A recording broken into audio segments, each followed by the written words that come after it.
Do you want to know what your soul is trying to tell you? I'm going to tell you 2 ways that both your life and your soul are desperately trying to communicate to you. Hi there, beautiful souls. I'm Michèle Duquet. Welcome to my channel, Soulful and Unplugged, a channel about the spiritual awakening journey where I show you how to live a more joyful life by helping you navigate your human journey through your soul's perspective. And this is all about the soul's perspective.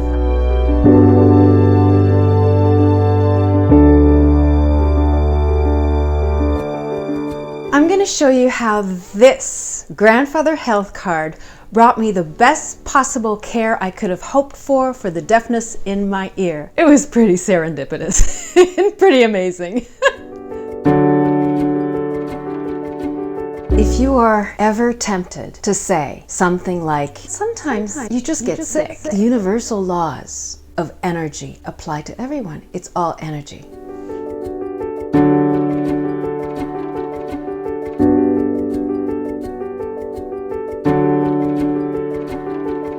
So I'm just getting ready. Today's the day I see my specialist for the follow-up appointment. I'm feeling very grateful, actually. So I got a lot of my hearing back. I'd say I'm up to 70%, which is amazing. Hey Google, what's the weather like today? Today in Toronto, expect a high of 3 and a low of -7. So I just got a second injection, second treatment, and the doctor is very, very pleased with my progress. So all in all, it's very good news. I have another follow-up appointment next week. He was telling me that this particular treatment wasn't available 10 years ago. And if I had had this virus 10 years ago, I would have lost my hearing. And it's funny how I ended up in this very, very special ENT clinic. It's all because of my old health card. Coincidence?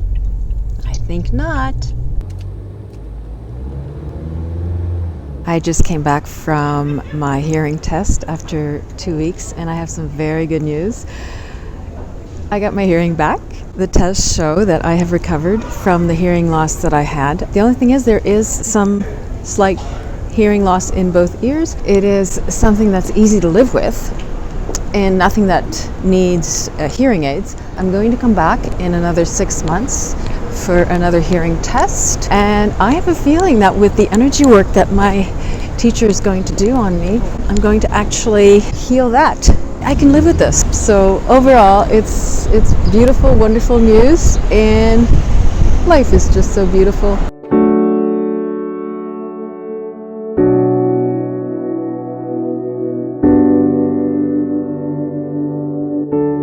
So I'm going to take you back to the night where my left ear went deaf. I was watching a documentary, and 9:14 p.m. I could hear, 9:15 p.m. I could not hear. I go to the pharmacy to get some over-the-counter antibiotic eardrops to make sure that, if it's an infection, I'll go to the walk-in clinic the next day and get a prescription for it.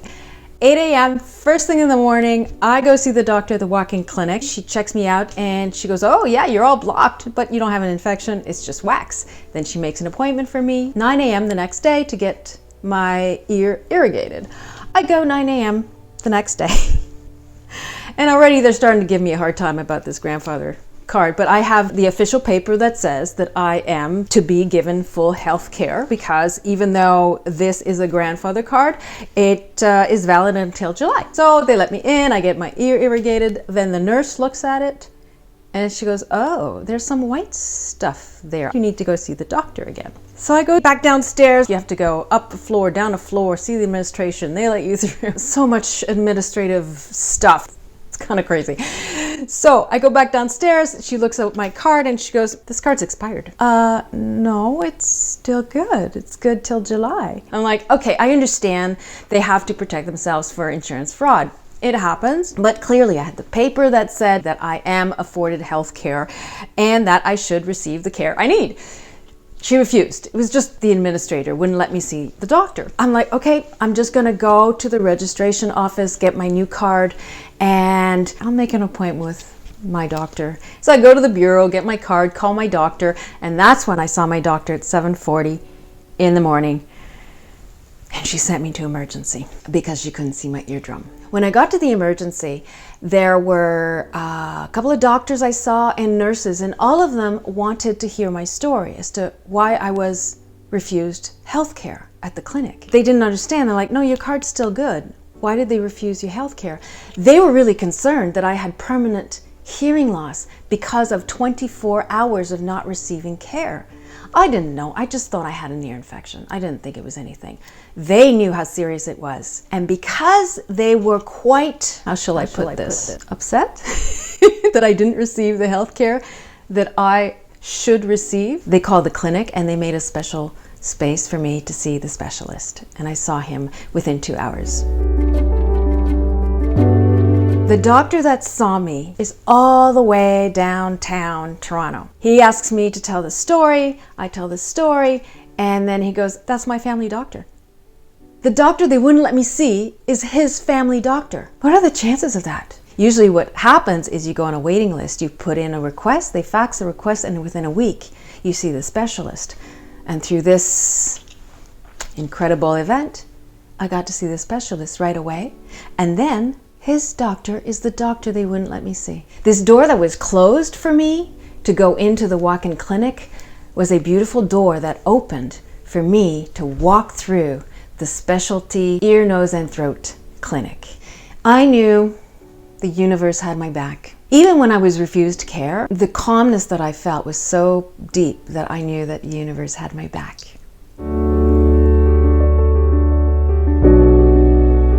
Now I want to talk about this beautiful book. It's Louise Hay, You Can Heal Your Life. I've had this book since 1989. It was first copyrighted in 1984, so this woman was way ahead of her time. She lists the ailment, then the subconscious belief, and then an affirmation to counteract the subconscious belief. So when I first went deaf in my ear, I only looked up hearing and ear, and the affirmation that she gave for that was, I hear with love. What I love about this book is that it literally bypasses the ego. If you see it in black and white, someone who was clearly channeling something of a very high vibration, your ego has no recourse. What's the point? Even if your ego goes, no, that may be for some people, but not for me, the seed's still been planted. After a few days, I was going through the affirmation, I hear with love, I hear with love.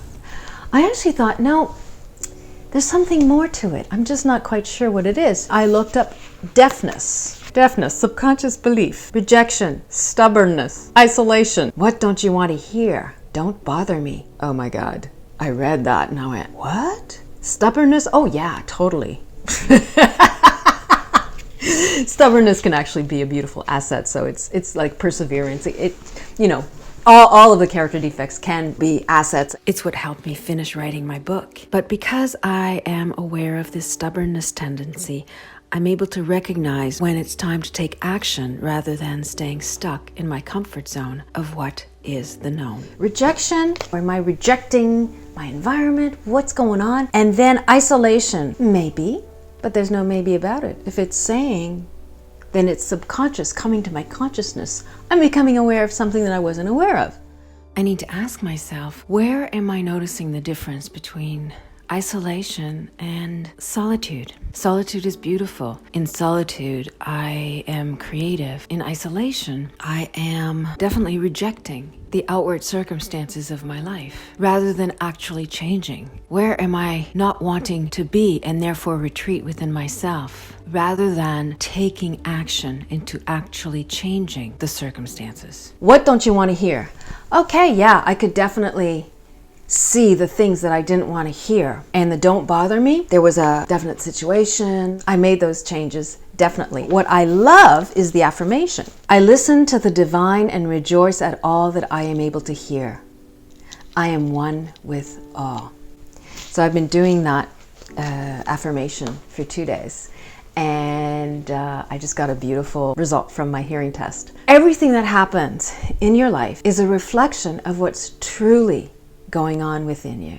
Even if the ego fights the information, once you have the information, you can really embrace it and begin to really shift your thinking by understanding that it's just coming from your subconscious. It's something you weren't aware of that now you're aware of. So there is that, the ego comes in and goes, no. I don't have that character defect. Me? No.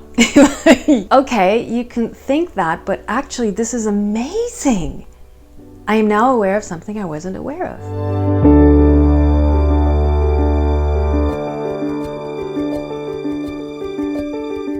So I leave you with this. If you are ever tempted to say something like, sometimes you just get sick. The universal laws of energy apply to everyone. It's all energy. You may be tempted to think that these universal laws of energy don't apply to you, and that's just your ego not wanting to take a look at what you need to change. The ego is there for you to stay in your comfort zone, for you to not change. However you react to a situation and you really want to blame the situation, stop and think, what is your soul trying to tell you through its expression energetically in your body? It may start you on a course of change and shift like you've never experienced before.